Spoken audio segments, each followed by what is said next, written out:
شروع کرتا ہوں اللہ کے نام سے جو بڑا مہربان نہایت رحم کرنے والا ہے۔ معزز ناظرین کرام، حضرت اسماعیل علیہ السلام کا لقب صادق الوعد تھا۔ یہ نہایت عظیم لقب ہے کیونکہ عطیہ باری ہے۔ مورخین و محدثین نے اس لقب کے بارے میں لکھا ہے کہ وہ جس چیز کا وعدہ کرتے تھے اس کی وفا پر مر مٹنے کو تیار رہتے تھے۔ چنانچہ انہوں نے ایک ایسے شخص سے یہ وعدہ کیا کہ میں اسی مقام پر تیرا انتظار کروں گا، جو بنی اسرائیل کا عابد ترین شخص تھا اور بادشاہ وقت کے پاس کسی بندہ کی سفارش کے لیے جا رہا تھا۔ یہ مقام جس مقام پر انہوں نے وعدہ کیا تھا یہ مکہ سے باہر تھا اور بے آب ہو گیا تھا۔ اس مقام کا نام صفا تھا اور عابد بار وقت طائف کا رہنے والا تھا۔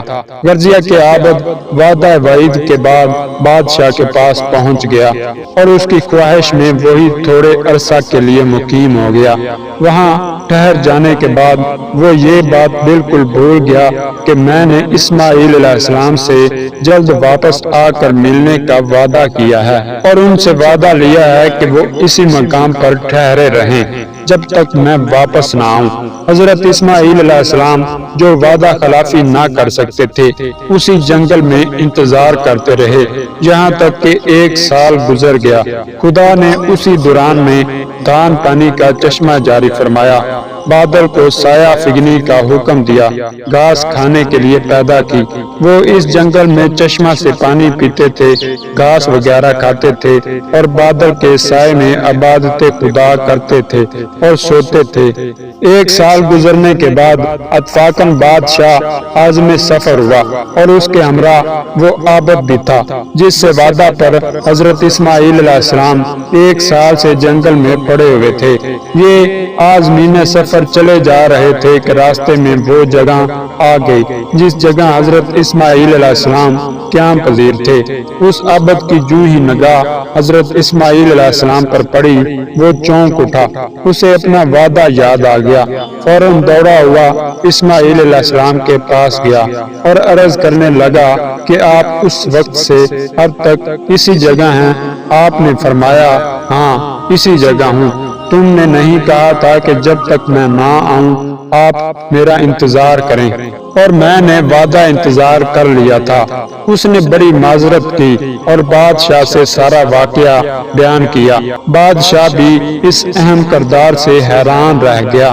ابھی یہ سواری اس مقام سے آگے نہ بڑھی تھی کہ بادشاہ کے ایک ہمراہی نے جو ظالم و جابر تھا بادشاہ سے کہا کہ یہ شخص جھوٹ بول رہا ہے، میں اس سال کے دوران بارہا ادھر سے گزرا ہوں، میں نے اسے اس مقام پر کبھی نہیں دیکھا۔ حضرت اسماعیل علیہ السلام جو کہ قریب ہی کھڑے ہوئے تھے بولے کہ اے شخص اگر تو خود جھوٹ بول رہا ہے تو خداوند عالم ابھی اپنی دی ہوئی نعمتوں میں سے کوئی عظیم نعمت سلب کر لے گا۔ یہ کہنا تھا کہ اس کے منہ کے سارے دانت اسی وقت اپنی جڑیں چھوڑ کر باہر نکل پڑے۔ یہ حال دیکھ کر ظالم و جابر رو پڑا۔ بادشاہ سے کہنے لگا اے بادشاہ میں سچ کہتا ہوں کہ میں نے اس مرد نیک پر الزام لگایا تھا اور اس کے خلاف جھوٹ کہا تھا۔ اے بادشاہ میں دانتوں کا سخت محتاج ہوں کیونکہ اب میرا بڑھاپا ہے۔ اے بادشاہ اس مرد نیک اور پارسا اور صادق سے درخواست کر کہ یہ میرے لیے دعا کر دے تاکہ میرے دانت پھر بحال ہو جائیں۔ بادشاہ نے استدعا کی۔ حضرت اسماعیل علیہ السلام نے وعدہ فرمایا کہ میں دعا کر دوں گا اور انشاءاللہ اس کے دانت پھر نکل آئیں گے۔ بادشاہ نے التماس کی ابھی دعا کر دیجئے۔ فرمایا اس وقت نہیں کروں گا، میں سحر کے وقت دعا کروں گا۔ چنانچہ آپ نے سحر کے وقت دعا کی اور اس کے سارے دانت از سر نو اگائے۔ غرضیہ کے اسی قسم کے واقعات کی بنا پر خداوند عالم نے آپ کو صادق الوعد فرمایا ہے۔ اور دوستو حضرت اسماعیل علیہ السلام تبلیغ دین میں مشغول تھے۔ لیکن آپ کی امت آپ کی تکذیب میں لگی ہوئی تھی، یہاں تک کہ وہ نوبت پہنچی کہ آپ کے سر اور داڑھی کے بال نوچ دیے گئے، پھر سر اور چہرے کی کھال اتار دی گئی۔ آپ کی یہ حالت دیکھ کر خداوند عالم نے فرشتہ عذاب سطح طائر کو آپ کے پاس بھیجا اور کہا جس طرح چاہو اپنی قوم پر عذاب کرا دو۔ حضرت اسماعیل علیہ السلام نے بارگاہ خداوندی میں عرض کی، مالک تو نے یوم السبت ازل اپنی وحدانیت اور نبوت محمد مصطفیٰ صلی اللہ علیہ وسلم اور ان کے اوصیاء کی ولایت کا وعدہ لیا تھا اور نسل پیغمبر اسلام سے امت محمدیہ کے بدسلوکی کی خبر دی تھی اور ارواح کو بتلایا تھا کہ امام حسین علیہ السلام قتل کیے جائیں گے، پھر قیامت کے قریب ان کی رجت ہوگی اور وہ اپنے قاتلوں سے بدلہ لیں گے۔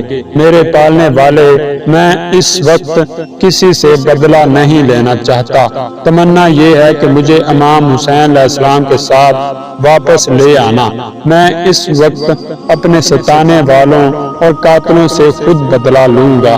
اس کے تھوڑے عرصہ کے بعد حضرت اسماعیل علیہ السلام شہید کر دیے گئے۔